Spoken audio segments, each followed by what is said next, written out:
आज हम लोग अकाउंटिंग का बेसिक रूल पढ़ेंगे जो सब लोग जानते हैं, rules of debit and credit. और इसके बिना अकाउंटिंग पढ़ना अधूरा है। आप कुछ भी पढ़ लीजिए, सारे लोग जानते हैं। और इसे हालांकि सिलेबस में तो नहीं दिखा है, लेकिन सिलेबस में बेसिक कॉन्सेप्ट लिख दिया। अब बेसिक कॉन्सेप्ट में सारा कुछ पढ़ना है। तो डेबिट तथा क्रेडिट करने का नियम।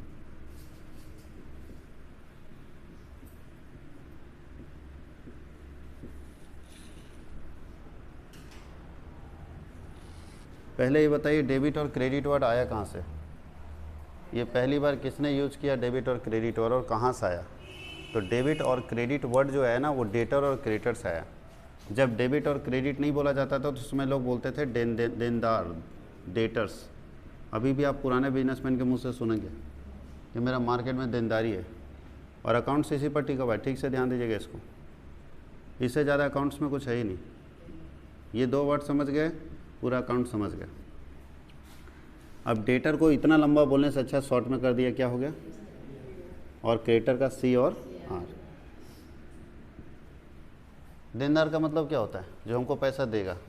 देनदार का मतलब जो हमको पैसा देगा, नाम ही पता चल रहा है। देनदार मतलब जो हमको पैसा देगा। अब हमको कौन पैसा देगा? जिसको हम या तो उधार बेचे होंगे, या तो उधार में सर्विस किए होंगे, या तो कर्ज दिए होंगे। मतलब जो हमको मार्केट से में पैसा हमारे पास आएगा, बिजनेस को जो पैसा देगा वो बिजनेस के लिए डेटर्स होता है। और जिसको बिजनेस पैसा देगा वो बिजनेस के लिए क्या होता है? क्रेडिटर। यानी क्रेडिटर को पेमेंट करना पड़ेगा और डेटर से रिसिप्ट करेंगे, और इसी पे पूरा अकाउंट्स टिका हुआ है। या तो देनदार है कोई भी, या तो लेनदार है, और कुछ नहीं। आप हमारे पास देखिए, हम लोग, आप हमारे पास पढ़ रहे हैं, मेरे लिए आप क्या हैं? डेटर्स, और आपके लिए मेरा नाम क्या है? क्रेडिटर्स। इसी पर तो टिका हुआ है। यानी आप मेरे नाम को लायबिलिटी में लिखते हैं, हम आपके नाम को एसेट में लिखते हैं कि आपको पढ़ाएंगे, आपसे फ़ी मिलेगा, और आपको लगता है कि आप अगर सर्विसेज लेंगे तो आपको फ़ी देना पड़ेगा।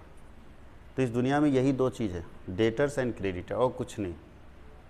लेकिन सिर्फ डेटर और क्रेडिटर से अगर हम अकाउंटिंग करेंगे तो प्रॉब्लम क्रिएट होगा, इसलिए इसको थोड़ा सा और कैटेगराइज किया गया है और अलग अलग कैटेगरी में बांटा गया है। तो शुरुआत करते हैं। बेसिक कॉन्सेप्ट समझ गए? आपको ये भी पता है कि दो तरह का एंट्री सिस्टम होता है, सिंगल एंट्री सिस्टम और double entry system. Single entry system चलता था जब से दुनिया का निर्माण हुआ है, तब से चल रहा है। सबसे ओल्डेस्ट, सबसे सिंपलेस्ट मेथड है, सबसे पुराना और सबसे आसान तरीका है जो अकाउंटिंग करने का, रिकॉर्डिंग करने का, वो है सिंगल एंट्री सिस्टम। लेकिन 1494 में डबल एंट्री सिस्टम का कॉन्सेप्ट आ गया कि नहीं, ट्रांजैक्शंस के दोनों एस्पेक्ट को लिखे। अगर एक एस्पेक्ट को लिखेगा, एक पक्ष को लिखेगा, तो प्रॉब्लम हो रहा है। क्या प्रॉब्लम होता था?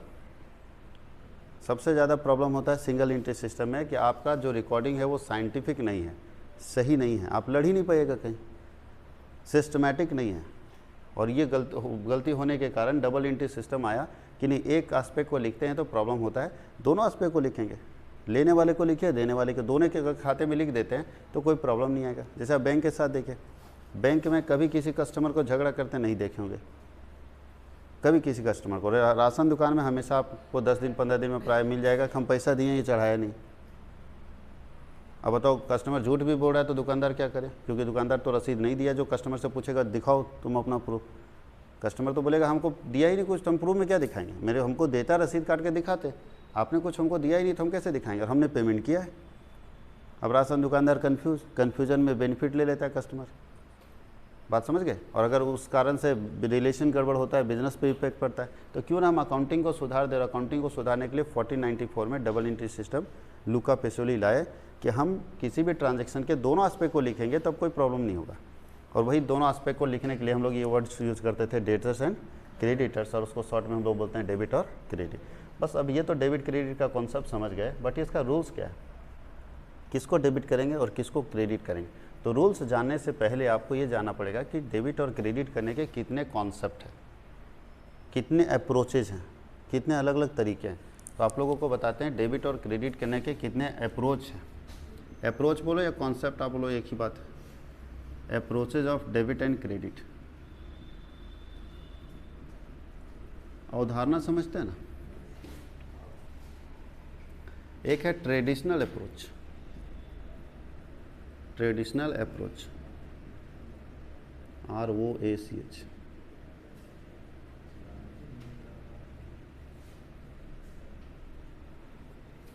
इसको परंपरागत बोलते हैं।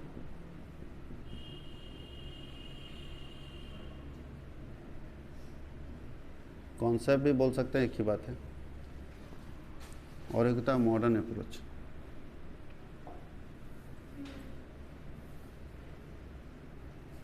आधुनिक, पता था आप लोग को? दो तरह का अप्रोच होता है डेबिट और क्रेडिट करने के लिए। पहला कौन सा है? ये सब जानते हैं, पर्सनल, रियल, नॉमिनल। लेकिन ये पढ़ना है, इससे अकाउंटिंग के सारे सिस्टम प्रूफ नहीं होते। अगर इससे कोई प्रूफ करने बता दिया कि क्यों होता है तो नहीं बता सकता। यहाँ पे प्रूफ करना बहुत मुश्किल हो जाएगा, क्योंकि कोई लॉजिक लगता ही नहीं। यहाँ कुछ कुछ ऐसा आइटम है जिसको अकाउंटिंग में बोला जाता है ये तो एडजस्टमेंट है, इसके ऊपर तो रूल्स नहीं लगता। ऐसे कैसे होता है? रूल्स नहीं लगता तो रट्टा मार जाए, यही होगा। और यही होते है ट्रेडिशनल में। तो जितने लोग ट्रेडिशनल जानते हैं कुछ कुछ आइटम को रट लेते हैं, यही होगा, सर्वमान्य सत्य है, पोस्टुलेट से। लेकिन ऐसा नहीं, पोस्टुलेट से हम क्यों मान लेंगे? सर्वमान्य सत्य तो भगवान कोई नियम बना के भेजें कि ऐसा ही होगा, और भगवान तो डेबिट क्रेडिट का नियम नहीं बनाया, बनाया तो इंसान है, तो किस लॉजिक पर बनाया होगा? तो वो लॉजिक यहाँ पे बहुत मिसिंग हो जाता है। तो ट्रेडिशनल छोड़ के हम लोग किस कॉन्सेप्ट की तरफ चलेंगे? Modern concept. मॉडर्न कॉन्सेप्ट का एक और नाम है, इसको अमेरिकन कॉन्सेप्ट भी बोलते हैं। क्योंकि कौन डेवलप किया होगा? देखो तो, देखिए तो, अमेरिका डेवलप किया होगा, तभी ना अमेरिकन कॉन्सेप्ट है। और इसी का नाम है अकाउंटिंग इक्वेशन कॉन्सेप्ट। आप लोग पढ़े होंगे अकाउंटिंग इक्वेशन, लेखांकन समीकरण।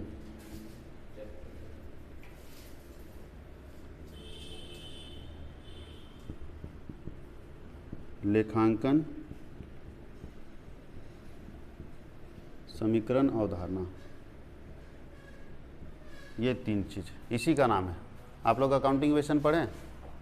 अकाउंटिंग इक्वेशन बोलता है कि asset equal to capital plus liability. बस इसी फॉर्मेट को सिस्टम को सेट करके चलिएगा, पूरा अकाउंटिंग कंप्लीट हो जाएगा। एक साइड में एसेट्स को लिख दीजिए और एक साइड में कैपिटल और लायबिलिटी को लिख दीजिए, और कुछ नहीं करना। और दोनों को हमेशा बराबर करते रहिए, क्योंकि डबल एंट्री सिस्टम में दोनों एस्पेक्ट को जब हम रिकॉर्ड करेंगे तो मेरा सब कुछ बराबर होना चाहिए दोनों साइड। तो डेबिट और इक्वल टू क्रेडिट करते हमेशा चले जाइए, आपका कोई दिक्कत नहीं हो। तो ये अप्रोचेज हम लोगों को पढ़ना है। मॉडर्न कॉन्सेप्ट पढ़ना है, अमेरिकन, और या तीनों को का नाम एक ही है, या तो मॉडर्न बोलिए, या तो अमेरिकन बोलिए, या तो अकाउंटिंग इक्वेशन कॉन्सेप्ट बोलिए।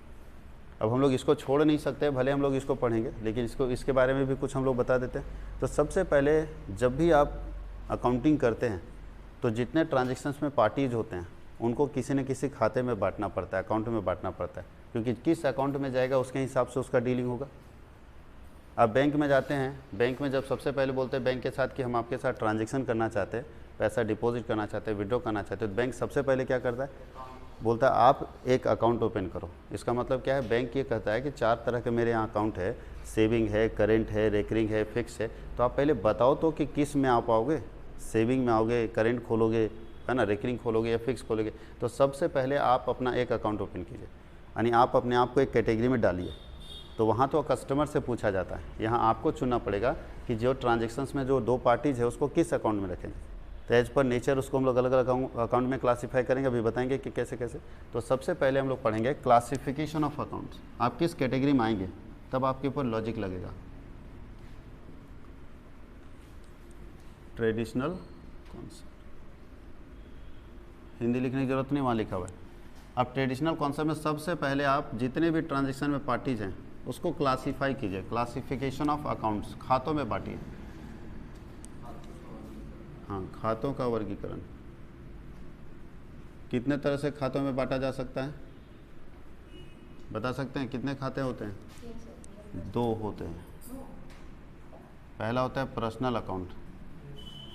अकाउंट को ऐसे लिखते हैं, है ना, अकाउंट्स को क्या लिखते हैं? ऐसी। वो ठीक बता रहे 3 है, लेकिन उसको कैटेगरी वाइज करना है। व्यक्तिगत खाते, और दूसरा होता है इम्पर्सनल अकाउंट।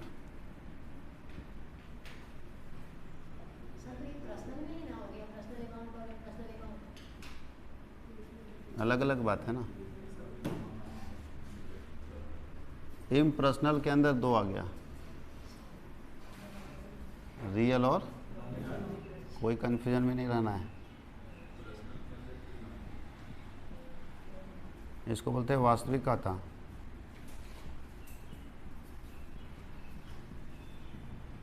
और नॉमिनल का मतलब हो गया नाम मात्र का खाता, नॉमिनल अकाउंट। और वास्तविक खाता, अवास्तविक खाता। सबसे पहले ये देखा जाता है कि ट्रांजैक्शन में जो पार्टीज़ हैं वो पर्सन से रिलेटेड है क्या।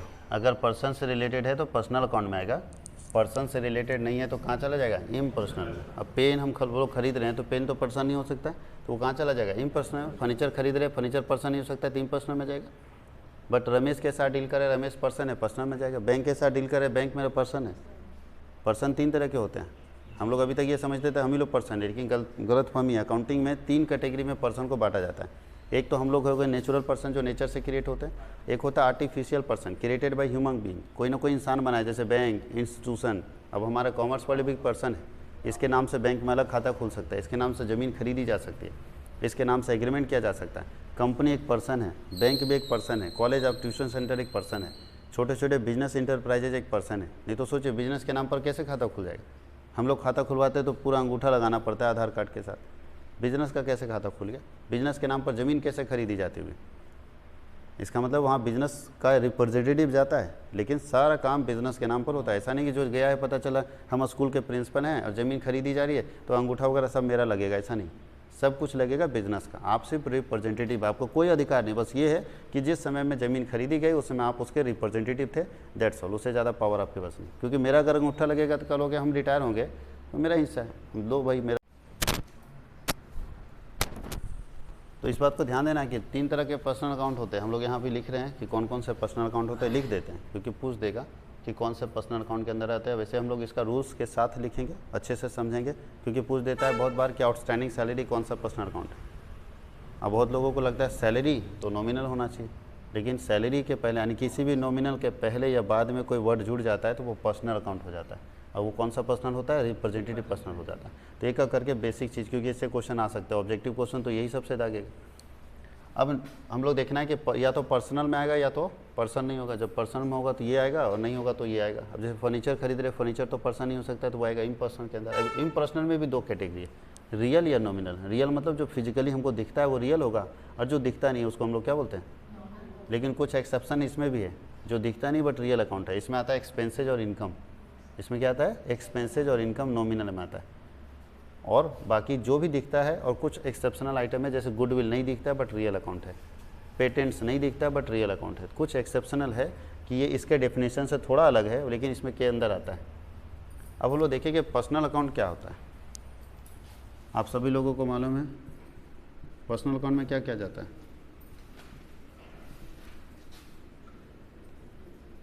बोलता है it includes the name of person, bank, company, firm, institution,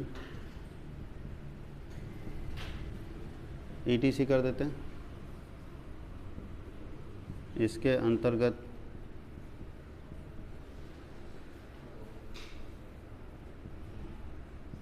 व्यक्ति, फर्म, संस्था, कंपनी, बैंक,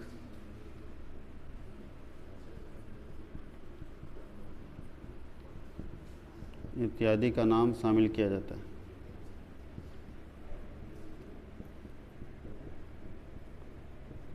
किसी को कोई दिक्कत है, किसका किसका नाम आ गया इसके अंदर, देखिए तो बोला है name of person, personal account होगा, जितने भी पर्सन होंगे।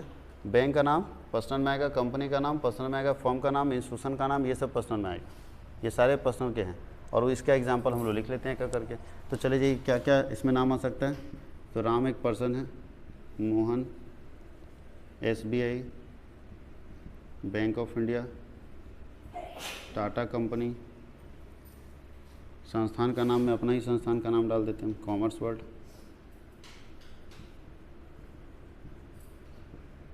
HZB। और कौन बच गया, रोहित एंड फॉर्म, फॉर्म का नाम होगा रोहित एंड फॉर्म, ETC कर देते हैं। ये सारे पर्सनल अकाउंट के अंदर आते हैं। अब हम लोग इसका रूल्स देखेंगे कि पर्सनल अकाउंट का क्या रूल्स है, और टाइप्स ऑफ पर्सनल अकाउंट वहीं पे डिस्कस करेंगे कि कितने टाइप्स के पर्सनल अकाउंट होते हैं। क्लियर? तो अलग अलग कैटेगरी में फिर रियल अकाउंट देखते हैं। इसको लिख लीजिए, फिर हम लोग आगे देखते हैं।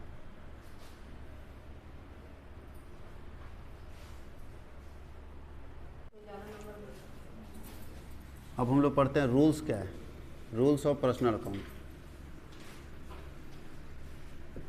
आप लोग अच्छे से जानते हैं नियम क्या है पर्सनल अकाउंट का, बता सकते हैं क्या है?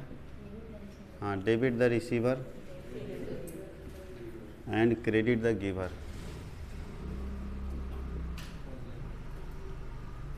आपको दो ही चीज़ ढूंढना है, रिसीवर कौन है और गिवर कौन है। रिसीवर होगा डेबिट करेंगे, गिवर होगा तो क्रेडिट करेंगे। पाने वाले को डेबिट करते हैं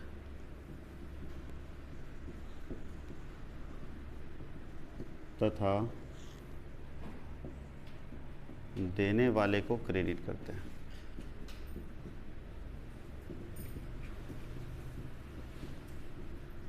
ये है लॉजिक। अब आप बैंक के साथ लगा के देखिए इसको, थोड़ा अच्छे से ध्यान दीजिएगा, समझिएगा तो बहुत अच्छा लगेगा। बैंक के साथ इसको यूज़ करके देखिए। जब आप पैसा बैंक में डिपॉजिट करते हैं तो रिसीवर कौन होता है? बैंक।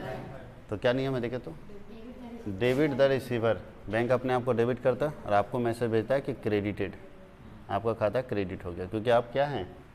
गिवर हैं। और जब आप निकालते हैं बैंक से तो बैंक गिवर होता है, आप रिसीवर होते हैं। तो क्या बोलता है? डेबिट द रिसीवर, तो आपको मैसेज भेजता है डेबिटेड। यानी लॉजिक हर जगह पे यही लगता है कि जो भी रिसीवर होगा ट्रांजेक्शन्स में, अच्छा ये किस पर लगेगा? वो 5 नाम पर लगेगा। ये फर्नीचर के ऊपर नहीं लगेगा, ये कंप्यूटर के ऊपर नहीं लगेगा, वो 5 नाम के ऊपर, पर्सन हो, बैंक हो, कंपनी हो, ये इसके ऊपर लगने वाला है। कोई दिक्कत है? तो वो 5 नाम के ऊपर ही लगेगा, बाकी के ऊपर नहीं लगेगा।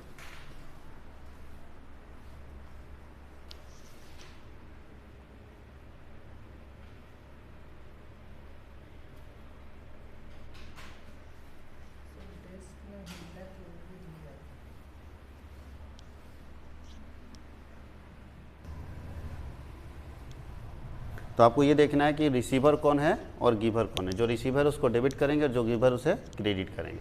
अब हम लोग देखते हैं इसमें कि classification of personal account. Personal account कितने तरह के होते हैं? Classification of personal account.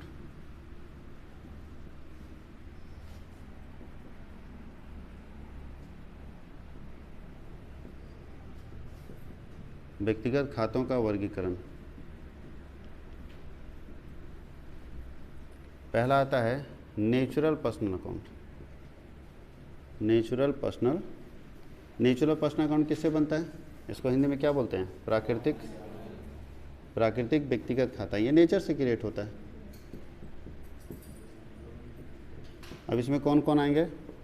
हाँ, जितने भी पर्सन है, राम मोहन सोहन जो भी है, ये इसमें आएंगे। मतलब जितने पर्सन है, ह्यूमन बीइंग है, वही नेचर से क्रिएट होते हैं। क्लियर? दूसरा क्या है? Artificial personal account. Artificial personal account, कृत्रिम व्यक्तिगत खाता। कृत्रिम व्यक्तिगत खाता, इसमें कौन कौन आएगा? इसमें बाकी जो बचा आपके पास, बैंक का नाम इसी में आ गया, कंपनी का नाम इसी में आ गया, हम लोग मेजर हेड को लिख देते हैं, फर्म का नाम इसी में आ गया और इंस्टीट्यूशन का नाम इसी में आ गया। ये सारा नाम इसी के अंदर आएगा। और तीसरा होता है रिप्रेजेंटेटिव पर्सनल अकाउंट।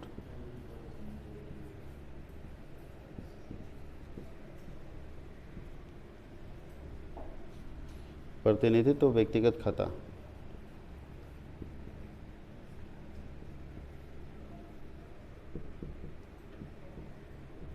प्रतिनिधित्व तो व्यक्तिगत खाता, इसके अंदर क्या क्या आएगा? एग्जाम्पल में बताइए। ये इसके अंदर आता है ऐसे अकाउंट्स इसके अंदर हम लोग लेते हैं जो किसी दूसरे को रिप्रेजेंट करता है। जैसे अगर आपको सैलरी आउटस्टैंडिंग बोले, सैलरी बाकी है, आपको कोई व्यक्ति बोल रहा है कि हमारा मजदूर का सैलरी बाकी है, या मजदूर ना भी बोले तो बोले मेरा रेंट बाकी है, तुरंत आप समझ जाते हैं इनके मालिक का रेंट बाकी होगा। मतलब रिप्रेजेंट कर बोल नहीं रहा है, बट रिप्रेजेंट कर रहा है कि इनके मालिक का रेंट बाकी, सैलरी बाकी तो स्टाफ का सैलरी बाकी होगा।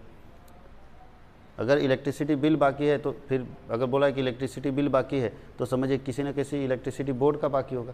तो बोलता है कि जैसे हम आप बोलते हैं ना, वो किसी न किसी को रिप्रेजेंट करता है। वो डायरेक्टली आप नहीं बोल रहे बट इनडायरेक्टली वो किसी को रिप्रेजेंट करता है। तो इसके अंदर कौन आएगा, तो थोड़ा ध्यान से सुनिएगा। जितने नॉमिनल अकाउंट होते हैं, जितने नॉमिनल में दो ही चीज़ आता है, इनकम और एक्सपेंसेस। तो जितने इस दुनिया में इनकम और एक्सपेंसेस होते हैं उसके नाम के पहले या बाद में, इसको सफिक्स और परफिक्स बोलते हैं, नाम के पहले या बाद में कोई भी वर्ड जुड़ जाता है तो वो बन जाता है रिप्रेजेंटेटिव पर्सनल अकाउंट। जितने भी नॉमिनल अकाउंट होते हैं उसके पहले या बाद में कोई वर्ड जुड़ जाए तो वो बन जाता है रिप्रेजेंटेटिव अकाउंट। और 4 ही वर्ड जुड़ सकता है, वो चारों हम लिख देते हैं। या तो प्रीपेड जुड़ेगा, या तो जैसे रेंट के लिए हम लिख देते हैं प्रीपेड रेंट हो सकता है। ध्यान दीजिए ये वर्ड आपको समझना है। रेंट चेंज हो सकता है, रेंट की जगह सैलरी हो सकता है। प्रीपेड के बाद आउटस्टैंडिंग हो सकता है, आउटस्टैंडिंग रेंट। एक्रूड हो सकता है, एक्रूड रेंट। और एडवांस रेंट हो सकता है। ये 4 ही वर्ड जुड़ता है, एडवांस रेंट। ये 4 में से अगर कोई भी वर्ड जुड़ जाए तो बन जाएगा रिप्रेजेंटेटिव पर्सनल अकाउंट। अब चारों का मतलब समझिएगा, एक ही चीज़ है, बस डिफरेंस है। इधर ध्यान दीजिए सारे लोग। प्रीपेड रेंट और एडवांस रेंट एक ही बात होता है, ये अलग अलग नहीं है। आप पढ़ने से पहले हमको पेमेंट कर दिए तो आपके लिए वो वर्ड यूज़ होता है प्रीपेड, आपने पहले पेमेंट कर दिया। और मेरे लिए, चूँकि हम आपसे लिए हैं पहले, तो मेरे लिए वर्ड यूज होगा एडवांस, यानी मेरे लिए लायबिलिटी होगा, एडवांस लायबिलिटी होता है।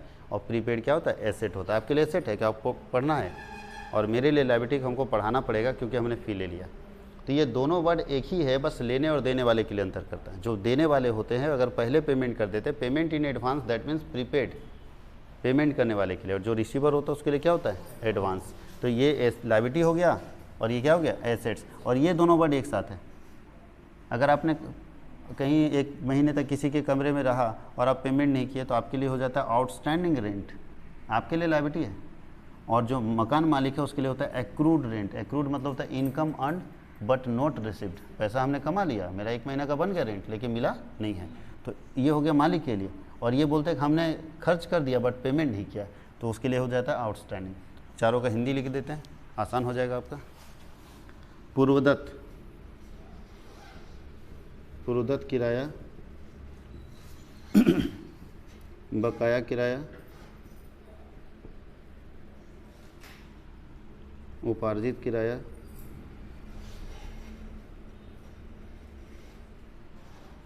और अग्रिम किराया। ये चल रहा है सारा का सारा। तो थोड़ा ध्यान दीजिएगा कि रिप्रेजेंटेटिव पर्सनल अकाउंट में वैसे वर्ड होंगे जहां नॉमिनल अकाउंट के पहले अगर ये चारों में से कोई भी वर्ड जुड़ जाए, प्रीपेड, आउटस्टैंडिंग, एक्रूड और एडवांस, तो वो कन्वर्ट हो जाता है पर्सनल अकाउंट में, रिप्रेजेंटेटिव पर्सनल अकाउंट में। क्लियर। अब हम लोग रियल अकाउंट के बारे में पढ़ते हैं कि रियल अकाउंट क्या होता है, उसका लॉजिक क्या है। रियल अकाउंट, वास्तविक खाता।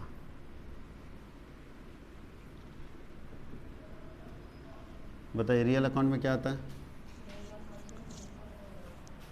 जिसको टच कर सकते हैं, सीन कर सकते हैं, परचेज कर सकते हैं और सेल कर सकते हैं। क्योंकि इसका कोई डेफिनेशन नहीं है, हम लोग अपने मन से इसको लिख देते हैं, इसका कोई डेफिनेशन नहीं कि रियल में क्या आएगा।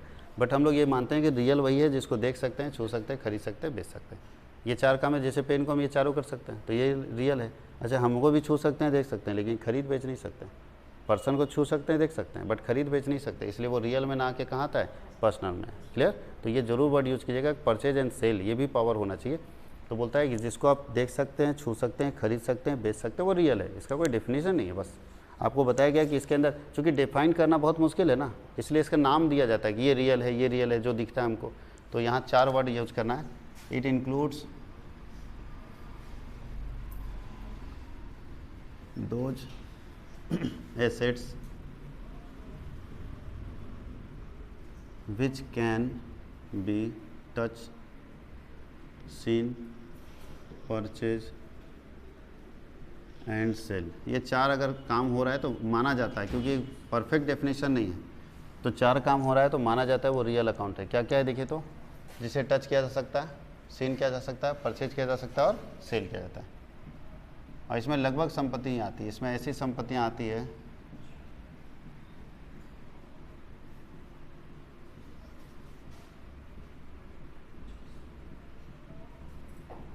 जिसे देखा, छुआ तथा क्रय विक्रय किया जा सकता है। हिंदी में अगर स्पेलिंग मिस्टेक हो तो इग्नोर कीजिएगा।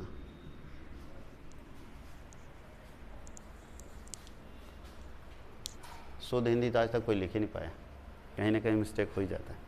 अलंकार और ये सब लगा के बहुत मुश्किल है। यहाँ तक कोई दिक्कत है? जिसे टच कर सकते हैं, सीन कर सकते हैं, परचेज कर सकते हैं और सेल कर सकते हैं, वो इसके अंदर आएगा। क्या क्या होगा? एग्जाम्पल बहुत सारा जानते हैं आप लोग, लैंड, बिल्डिंग, मशीनरी। बिजनेस का एग्जांपल दे रहे, घर का अगर बोलने लगेगा तब तो थक जाएगा पेज लिखाते लिखाते। Plant, computer, goodwill, cash, ETC, ये सब किसके अंदर आते हैं? रियल अकाउंट के अंदर आते हैं। ये सारे रियल अकाउंट हैं जिसको हम लोग देख सकते हैं, छू सकते हैं, खरीद सकते हैं और बेच सकते हैं। पहले समझिए, उसके बाद लिखते रहिए आराम से। इसका रूल्स क्या बोलता है? डेबिट व्हाट कम्स इन, मतलब कम्स इन होगा उसको डेबिट करो, और क्रेडिट व्हाट, मतलब ये बोलता है what comes in, what comes in वो क्या होगा? डेबिट, और व्हाट गोज आउट वो क्रेडिट। क्या आ रहा है वो डेबिट होगा, और जो क्या जा रहा है वो क्या होगा? क्रेडिट होगा। यानी आने वाले को डेबिट और जाने वाले को क्रेडिट करते हैं। आने वाले को डेबिट तथा जाने वाले को क्रेडिट करते हैं।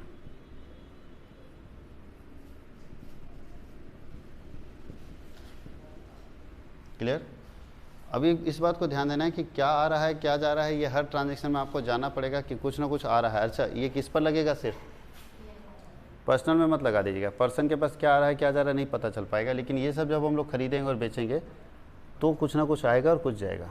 अब क्या आ रहा है, क्या जा रहा है, एक एग्जाम्पल से समझ लेते हैं, एक एग्जाम्पल देख लेते हैं। अगर एग्जाम्पल में लिखा है परचेज बिल्डिंग, परचेज बिल्डिंग, आपने भवन खरीदा 50,000 रुपये का। आप खुद बता सकते हैं कि अगर भवन खरीदेंगे, बिल्डिंग खरीदेंगे तो क्या आएगा और क्या जाएगा? बिल्डिंग परचेस करने से क्या होगा? बिल्डिंग आएगा और पैसा जाएगा। अगर कैश दे रहे हैं तो, चेक से दे रहे हैं तो बैंक जाएगा। तो बोलता है क्या, जो आएगा उसको डेबिट करना है, तो आएगा क्या यहाँ पे? तो लिखेंगे बिल्डिंग अकाउंट डेबिट, यही होता है ना। जर्नल लिखने का तरीका ये है, बिल्डिंग बगल में अकाउंट वर्ड यूज़ करेंगे और डेबिट, यानी बिल्डिंग का खाता क्या कर दिया? डेबिट, और जाएगा क्या? कैश। तो लिखेंगे टू का मतलब क्रेडिट, टू किसको डिनोट करता है? क्रेडिट को, और टू क्या हो जाएगा? कैश अकाउंट, मतलब पैसा जा रहा है। तो यही बात आपको समझना है कि जो आएगा उसको डेबिट करेंगे और जो जाएगा उसको क्रेडिट करेंगे। अब आप लोग क्या समझते हैं कि पूरा रियल अकाउंट सीख गए कि नहीं सीखे? सीख गए। इस दुनिया का कोई भी सामान खरीदे एंट्री यही होगा, अगर कैश खरीदे तो। अच्छा, चेक से खरीदते तो यहाँ पे बैंक वर्ड यूज़ करते हैं, कोई दिक्कत है? अब बताइए, बिल्डिंग की जगह हम प्लांट खरीदेंगे तो क्या लिखेंगे? Plant account debit to cash, plant आएगा कैश जाएगा। मशीनरी खरीदेंगे क्या लिखेंगे? Machinery account debit to cash. Computer खरीदेंगे क्या लिखेंगे? Computer account debit to cash. तो कुछ नहीं करना है, सिर्फ जो प्रॉपर्टी आ रहा है बस इसको नाम, इसका नाम चेंज करना है, बाकी कैश जाएगा। अगर कैश में पेमेंट करेंगे तो, चेक से करेंगे या पेटीएम से करेंगे, फ़ोनपे से करेंगे तो यहाँ बैंक लिखेंगे। और अगर उधार में खरीदेंगे तब क्या लिखेंगे? हाँ, तो बिल्डिंग अकाउंट डेबिट टू यहाँ पे नाम लिखेंगे, यानी क्या बढ़ जाएगा उसमें? डेटर। क्या बढ़ जाएगा? क्रेडिटर। अगर हमने खरीदा है बिल्डिंग तो क्रेडिटर आपका बढ़ जाएगा, तो यहाँ क्रेडिट में क्रेडिटर लिख देंगे। जो भी क्रेडिटर होगा XYZ, जो भी, अगर नाम नहीं दिया है तो सीधा क्रेडिटर वर्ड लिख दीजिए कि भैया जब नाम ही तुम नाम नहीं बता रहे हो तो तुम्हारा नाम क्रेडिटर में चढ़ा देते हैं। नाम बताओगे तो नाम पर चढ़ा देंगे, क्योंकि क्रेडिटर बहुत सारे होते हैं, राम श्याम मोहन, तो पार्टिकुलर नाम वाइज लिखेंगे तो ज़्यादा आसान पड़ेगा किसको कितना देना है। तो ये समझ आ गई। अच्छा, इसका उल्टा भी तो हो सकता है, जब बिल्डिंग को सेल करेंगे तब क्या होगा? यानी पैसा आएगा, बिल्डिंग जाएगा। तो बताइए कि बिल्डिंग बेचने का नहीं, किसी को भी बेचने का आप सीख गए। इसमें से कोई भी बेचेंगे तो आराम से सीख गए। सिर्फ कैश को डेबिट करेंगे अगर कैश आ रहा है तो, और जो प्रॉपर्टी आप बेच रहे हैं उसको क्रेडिट करेंगे। यहाँ तक कोई दिक्कत है? तो आप परचेज का, सेल का एक ही क्वेश्चन में सारा कुछ सीख जाएंगे। सिर्फ कॉन्सेप्ट देखना, रटा नहीं माना, रटने से कोई फ़ायदा नहीं होगा। अगर कॉन्सेप्ट देखें तो एक एंट्री में पूरा का पूरा कॉन्सेप्ट क्लियर हो जाना चाहिए। अब आप यहाँ देख लीजिए ना, किसी को भी खरीदिए और बेचिए। एक बच्चा, अगर कोई स्टूडेंट सिर्फ खरीदने का सीख गया, इनफ है उसके लिए। बेचने का उसका उल्टा ही होता है, बेचने का, क्योंकि खरीदना और बेचना जस्ट रिवर्स प्रोसेस है। तो खरीदने का सीख गया तो बेचने का हमेशा उसका उल्टा होगा। यहाँ कोई दिक्कत? अच्छा, आप लोग एसेट्स क्या होता है इसमें कोई कन्फ्यूजन ही नहीं है? क्या होता है बताइए? वो तो थैंक यू हिंदी बताने के लिए आप लोग को, सब लोग हिंदी बताते हैं। किसी को भी पूछ लीजिए कि एसेट्स क्या होता है, संपत्ति।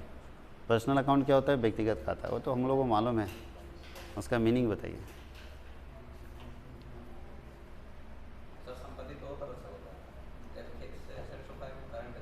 चलिए ठीक है, फिक्स एसेट और करंट एसेट दो तरह का एसेट्स होता है। हम एसेट्स का मीनिंग पूछना चाह रहे हैं। पूछ देगा कि एसेट्स मीन्स और 4 ऑप्शन दे देगा, तो आप ऑप्शन बता दे पहले।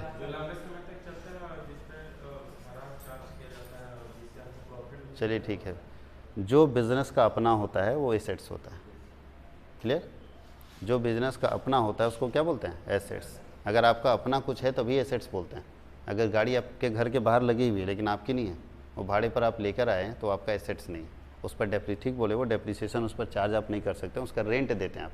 लेकिन वो प्रॉपर्टी अगर आपकी अपनी है, आपके बिजनेस के लिए यूज हो रहा है, तो आप उस पर डेप्रिसिएशन चार्ज करते हैं। और डेप्रिसिएशन कौन सा एक्सपेंसेज है? 2 तरह का एक्सपेंसेज होता है, रेवेन्यू और कैपिटल। पढ़ना आपको, इसके बाद वही पढ़ाएंगे। रेवेन्यू एक्सपेंसेज और कैपिटल एक्सपेंसेज हिंदी में होता है आयगत व्यय और पूंजीगत व्यय। तो डेप्रिसिएशन जो है वो रेवेन्यू एक्सपेंडिचर है। रेवेन्यू एक्सपेंडिचर मतलब होता है बार बार होने वाला खर्च।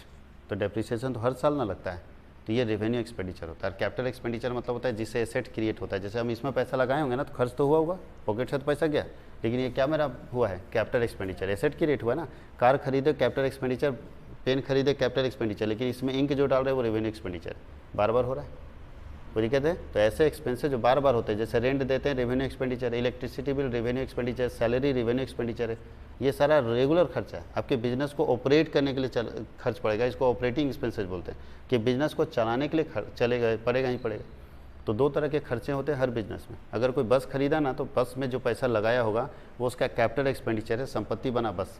लेकिन बस में डीजल डालना पड़ेगा, टोल टैक्स देना पड़ेगा, ड्राइवर को देना पड़ेगा, कंडक्टर को देना पड़ेगा, इसको बोलते हैं रेवेन्यू एक्सपेंडिचर। और कोई भी बिजनेस फेल होता है रेवेन्यू एक्सपेंडिचर के कारण। अभी बहुत सारे लोग बस खड़ा कर दिया, पूछे क्यों खड़ा कर दिया? भाई तुम्हारे पास इतना बड़ा बस है, 50 लाख का बस खरीद के रखा हुआ, खड़ा करके रखे हो। तो बोलता है कि मेरा रेवेन्यू एक्सपेंडिचर नहीं आ रहा है। मतलब जब हम बस यहाँ से निकालते हैं तो उसमें डीजल चाहिए ना, रांची यहाँ से जाती है बस, तो डीजल चाहिए, कंडक्टर का पैसा चाहिए, ड्राइवर का पैसा चाहिए, टोल टैक्स चाहिए। हमारा बस जब यहाँ से रांची जाए और रांची से वापस शाम में आती है, तो पता चलता है उतना भी नहीं कमा पाए जितना हमारा रनिंग चार्जेस है।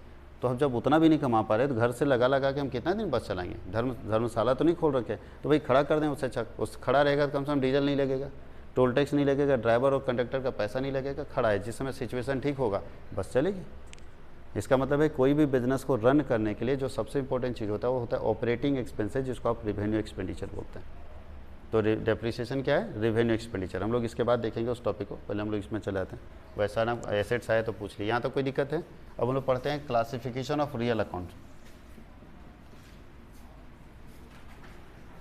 Classification of real account.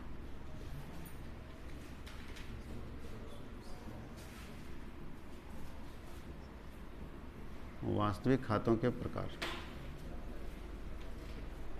कितने तरह के रियल अकाउंट होते हैं? 2 तरह का, टेंजिबल और टेंजिबल मतलब समझते हैं ना, मूर्त बोलते हैं जिसको। हाँ, real account means tangible real account. Real account means tangible account. इसको डिफाइन नहीं करना, यही डिफिनेशन है यहाँ। रियल अकाउंट का मतलब ही टेंजिबल होता है, मूर्त वास्तविक खाता। और इनटेंजिबल में आता है अमूर्त, इनटेंजिबल रियल अकाउंट। अमूर्त वास्तविक खाता, वास्तविक खाता। टेंजिबल का मतलब रियल अकाउंट, याद रखिएगा। और real account means tangible real account. ये जितने रियल अकाउंट देख रहे हैं ना, सब टेंजिबल के अंदर आता है। बट कुछ एक्सेप्शन होते हैं जो इनटेंजिबल होते हैं, जिसको देख नहीं सकते, छू नहीं सकते, बट परचेज सेल कर सकते हैं। ये आ जाएगा इनटेंजिबल में। फिर से सुनिएगा, जिसको देखा नहीं जा सकता, छुआ भी नहीं जा सकता, बट परचेज और सेल किया जा सकता है। तो कुछ एक्सेप्शन है जो इनटेंजिबल में आते हैं, जैसे goodwill, patents, copyright, trademarks, computer software, software समझेंगे, लाइसेंसिंग, फ्रेंचाइजी, ये सब इसी में आता है। और मेरे पास लाइसेंसिंग पावर है, किसी चीज़ का हमने लाइसेंस ले रखा है, ये मेरा क्या है, एसेट्स है। अगर 50 लाख रुपए देके हम ऑडी को बेचने का लाइसेंस हजारीबाग में ले लिए तो ये मेरा 50 लाख रुपए क्या गया, एसेट ही तो है। वो जब तक मेरा 50 लाख लगा है तब तक पावर मेरे पास है। हमने किसी से फ्रेंचाइजी ले लिया तो वो भी मेरा इंटेंजिबल रियल अकाउंट है, दिखता नहीं है लेकिन वो पावर है मेरे पास। कॉपीराइट, यहाँ पे ये सब में किसी का नाम में दिक्कत है। गुडविल का मतलब होता है नेम, फेमसिटी। पेटेंट का मतलब होता है प्रोडक्शन पावर। पेटेंट का मतलब क्या होता है, प्रोडक्शन पावर। कोई भी कंपनी जब कोई नया मॉडल लेकर आती है, जैसे गाड़ी का अगर हम देखें तो गाड़ी का नया मॉडल लेके महिंद्रा कंपनी स्कॉर्पियो का एक नया मॉडल लेकर आई, तो क्या स्कॉर्पियो का जो प्रोडक्शन है वो दूसरी कंपनी कर सकती है क्या? नहीं। जैसे महिंद्रा उस मॉडल को लेकर आती है, सबसे पहले भारत सरकार से उसका पेटेंट करा लेती है। और कोई लोग तो इंटरनेशनल पेटेंट करा लेता है, दुनिया में कोई नहीं बेचेगा मेरे मॉडल का।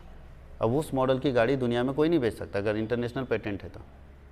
कोई दिक्कत है? यानी उस मॉडल का, उसके अलावा तुम भाई उसको टेढ़ा मेढ़ा करके जो बेचना बेचो, ना नाम यूज़ कर सकते हो ना डिज़ाइन यूज़ कर सकते हो। अगर किए तो इस पावर से हम आपके ऊपर केस करेंगे।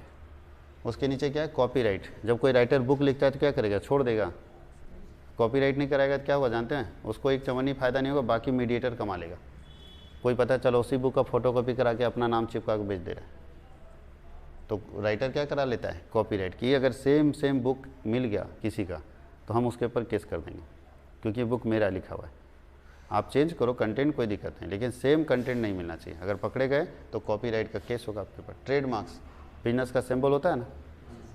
अब बताइए, सब लोग अपने बिजनेस का सिंबल का ट्रेडमार्क्स करा रखा है। देखिएगा उसमें टीएम लिखा रहता है। बहुत सारा प्रोडक्ट आप खरीदोगे टीएम लिखा रहता है, कॉपीराइट में सी लिखा रहता है। टीएम का मतलब ट्रेडमार्क, उस साइन को आप यूज नहीं कर सकते, नहीं तो फिर क्या होगा जानते हैं। सब लोग जानता है कि महिंद्रा की गाड़ी बहुत बिकती है, तो अपने यहाँ गाड़ी बनाने का देखा 4-5 मिस्त्री जो है, बहुत पुराना मिस्त्री पकड़ा, जंगल साइड में फैक्ट्री खोला, सारा पार्ट्स ला के असेंबल करता है, आगे चिपकाता महिंद्रा। अब बेच रहे हैं। महिंद्रा स्कॉर्पियो बेचता है 16 लाख में, ये बोलता है हम 12 में दे दें। अब लोग धड़ल्ले से खरीद रहे हैं 12 लाख में स्कॉर्पियो, और पता चला है 2 साल चला, तीसरे साल में इंजन सीज। तो प्रॉफिट कौन कमाया, महिंद्रा कमाया क्या? नहीं, प्रॉफिट तो मीडिएटर कमा लिया, बीच वाला लोग, जो भी ब्रोकर बोलिए, जो भी बोलिए वो कमा लिया। अब बदनामी किसका होगा? लोग क्या बोलने लगेगा कि महिंद्रा की गाड़ी में प्रॉब्लम आने लगा। 2 साल के बाद तो इंजन ही सीज हो रहा है। मेरे 3 दोस्त लिया, तीनों के साथ वही हुआ। लोगों का बिलीव घटेगा या बढ़ेगा? महिंद्रा की क्या गलती है? कमाई कोई और, अब बदनाम हम हो, तो जिस दिन पकड़ेगा महिंद्रा उस दिन क्या करेगा, ट्रेडमार्क का केस करेगा ना। और ऐसा केस करेगा जीवन भर नहीं पाएगा, क्योंकि इस सब में केस हैवी जाता है, ठीक है, बड़ा पेनल्टी लगाता है, तभी ना डरेगा लोग। अब वहाँ 1 लाख 2 लाख 10 लाख रुपये चार्ज मारेगा तो 10 लाख तो देख निकल जाएगा, क्योंकि 500 गाड़ी बेचा, 10 लाख देने में क्या दिक्कत उसको। तो बोलता है इतना हैवी चार्ज मारो कि उसको देते देते उसका खेत ज़मीन जायदाद सब बिक जाए, और भरे कमा के चुकाएगी, ताकि दूसरा आदमी हिम्मत ना कर पाए ऐसा। इसलिए ट्रेड मार्क्स भी है। तो ये सारे पावर्स हैं, ये सब क्या है, पावर। इसलिए इसको देखा नहीं जा सकता है, लेकिन फील किया जा सकता है। बट परचेज और सेल तो इस पावर को किया जा सकता है। लोग अपना ट्रेडमार्क बेच देता है कि ठीक है। बताइए, महिंद्रा कंपनी का जो शोरूम है, अभी फैक्ट्री है, वहाँ सरकार का केस, सरकार के ऊपर एक केस आ गया, सरकार के ऊपर नहीं, महिंद्रा कंपनी के ऊपर कोर्ट में केस चला गया। वहाँ का एक किसान केस कर दिया कि सर मेरी ज़मीन ले लिया, हमको नौकरी नहीं दिया। केस जुडिशरी में चला गया, कोर्ट ऑर्डर लगा दिया उसमें कि जब तक कोर्ट का फैसला नहीं आता वहाँ प्रोडक्शन नहीं होगा। अब क्या होगा? तो 2 उपाय है महिंद्रा के पास, या तो प्रोडक्शन बंद कर, एक ही फैक्ट्री था, वहीं से सारी गाड़ियाँ बन के आती थी, तो या तो प्रोडक्शन बंद करके चुपचाप कोर्ट के फैसले का इंतजार करे, और नहीं तो वो क्या करेगा, अरे वहाँ उस ज़मीन पर ना प्रोडक्शन बंद करने को बोला है। महिंद्रा का स्कॉर्पियो बनाने बंद नहीं करने बोला है, कोर्ट बोला है कि उस ज़मीन पर प्रोडक्शन नहीं होगा, तो ठीक है हम कहीं और से करवा लेंगे। तो क्या कर सकता है, अपना ट्रेडमार्क बेच देंगे, पेटेंट बेच देगा, पेटेंट पावर। अब देखा कि यहाँ जमशेदपुर में टाटा का अपना शोरूम है, फैक्ट्री है, तो टाटा से कांटेक्ट किया, बोले ठीक है आप अपने फैक्ट्री में, मेरा सब इंजीनियर जाएगा, सारा मटेरियल मेरा सब कुछ जाएगा, आप अपने फैक्ट्री में से बनाने दीजिए, हम आपको भी कुछ मार्जिन दे देंगे। आपसे मेरा कंपटीशन है नहीं, आप अलग दुनिया का कंपटीशन है भी, तो क्या दिक्कत है? अच्छा, इससे फ़ायदा होगा, अपने दुश्मन को खुद अपने घर में दीजिए। ये इंडिया का अभी लेटेस्ट कल्चर चल रहा है कि लोग अपने दुश्मन को अपनी फैक्ट्री में प्रोडक्ट बना के बेचने दे रहे हैं। नहीं समझ रहे हैं? पता चला हमारे यहाँ होटल है, मिठाई बनाने के 4 मिस्त्री रखे हुए, वो दिन भर में 8 घंटे की ड्यूटी में 4 घंटा 5 घंटा मिठाई बनाता है, बाकी वो खड़ा मतलब बैठा रह जाता है। इसको आइडल टाइम बोलते हैं, कार्यहीन समय, ऐसा समय जिसमें वो काम नहीं करता। अब क्या उसको ज़बरदस्ती करवाएं कि बनाते रहो मिठाई, बिकेगा तब ना बनाएगा, बिक ही नहीं रहा है, सेल कम है। अब सोचिए 4 घंटा बैठ के सैलरी ले रहा है, मिठाई तो ज़बरदस्ती बनवा नहीं सकते हैं कि बना कर रख दो स्टॉक में, जाओ 1 महीने के लिए घर में छुट्टी में रहो, ऐसा तो नहीं हो सकता ना। क्या कर सकते हैं, रोज़ आपको बनवाना पड़ेगा। तो उस वर्कर को 4 घंटा बिना काम कराए अगर सैलरी दे रहे हैं तो आपको लॉस हो रहा है या नहीं हो रहा है। वहीं बगल में मेरे जैसा आदमी पहुंच गया, बोले सर हम आपको मिठाई का ऑर्डर देंगे, हम ही आपके बगल में ही बेचेंगे, दुकान आपके बगल में ही मेरा, हम आपको मिठाई का ऑर्डर देंगे, हम कुछ नहीं रखेंगे, हम फैक्ट्री खोलना नहीं चाहते हैं, मिठाई बनाने वाला सब आपसे खरीदेंगे, खाली बस हम अपना होटल खोलेंगे, आपसे खरीद के और बेच देंगे। आपको क्या रेट में दीजिएगा बताइए। क्या लगता है उस आदमी को देना चाहिए नहीं देना चाहिए? अगर पुराने ख्याल का आदमी होगा तो नहीं देगा कि ना मेरे बगल में बेचेगा, मेरा धंधा बर्बाद करेगा। लेकिन अगर नए ख्याल का बंदा होगा तो दे देगा, वो जानता है कि मेरा मैन्युफैक्चरिंग कॉस्ट बहुत कम हो जाएगा। ये 4 घंटा जो बैठा लेबर है ना, 4 घंटा रगड़ के यूज करेंगे और मिठाई बनाओ और हम सप्लाई करेंगे। फिर जब उसका दिमाग खुल जाएगा तो और होटल से कांटेक्ट करें, बोले आप क्यों वो इतना बनवा रहे हो, हम आपको सप्लाई कर देते वही रेट में जितना आपका कॉस्ट पड़ रहा है। अगर आपका 4 रुपये 25 पैसा कॉस्ट पड़ रहा है, हम 5 रुपये में दे देंगे आपको, तो टेंशन आपका नहीं ना रहा। आप अपना देखिए होटल और इसको डेवलप कीजिए, और हम प्रोडक्शन का यूनिट हम संभालेंगे, क्योंकि मेरे पास है।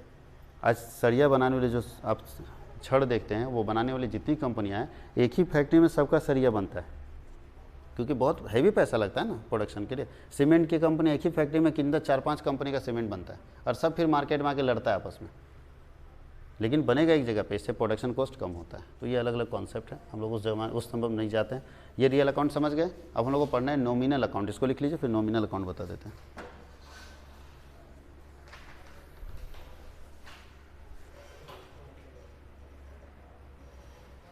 अब हम लोग नॉमिनल अकाउंट देखते हैं।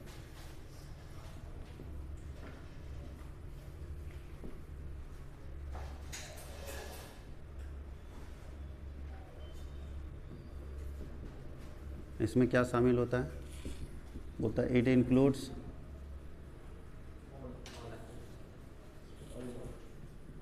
All expenses and losses and incomes and gains, incomes and gains. बोलता है इसमें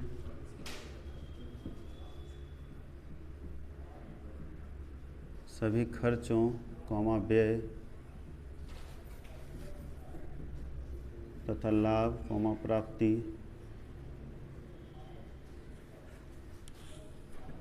प्राप्तियों को शामिल किया जाता है।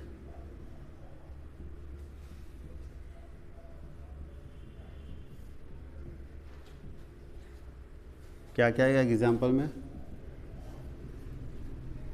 रेंट, सैलरी, ये सब एक्सपेंडिचर है ना। हाँ, bad debts, commission, interest, ETC कर देते हैं। इसका रूल्स क्या है डेबिट क्रेडिट करने का? हाँ, बोलता है debit all expenses and losses, all expenses and losses, and credit all incomes and gains.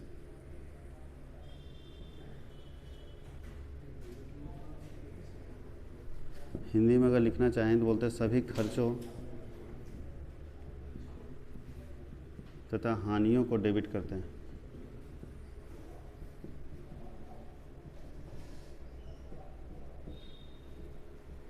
और सभी आय तथा प्राप्तियों को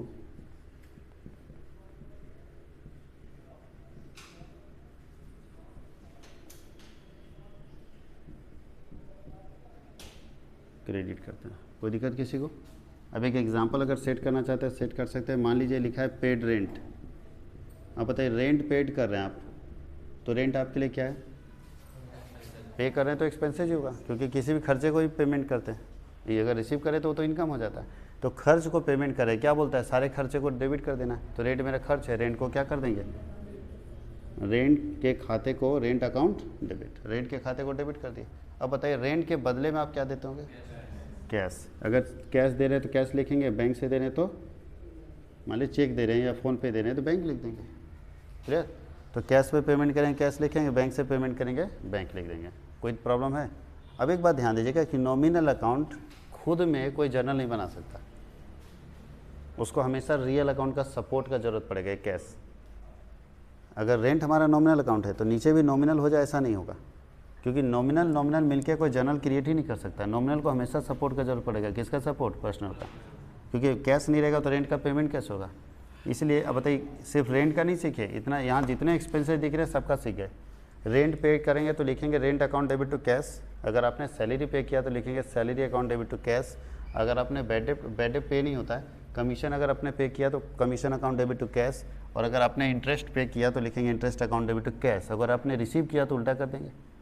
अब रिसीव करेंगे रेंट तो क्या होगा? Cash account debit to rent. Salary receive करेंगे तो cash account debit to salary. Commission receive करेंगे तो cash account debit to commission. और इंटरेस्ट रिसीव करेंगे तो cash account debit to interest. तो सीखना एक में है, एक एंट्री समझ गए काफ़ी है आपके लिए। एक एंट्री में सारा कुछ समझ आएंगे। इसका कोई क्लासिफिकेशन नहीं होता, इसका कोई टाइप्स नहीं होता है, ठीक है। बहुत लोग देखते हैं कि इसका टाइप्स बना के दो चीज़ लिख देता है, इनकम और एक्सपेंसेज, वो तो ऑलरेडी लिखा हुआ है। तो इसका कोई टाइप्स नहीं होता है। ये नॉमिनल अकाउंट है, ये हम लोग का ट्रेडिशनल रूल ख़त्म हो गया। अब हम लोग मॉडर्न कॉन्सेप्ट पढ़ेंगे नेक्स्ट क्लास में।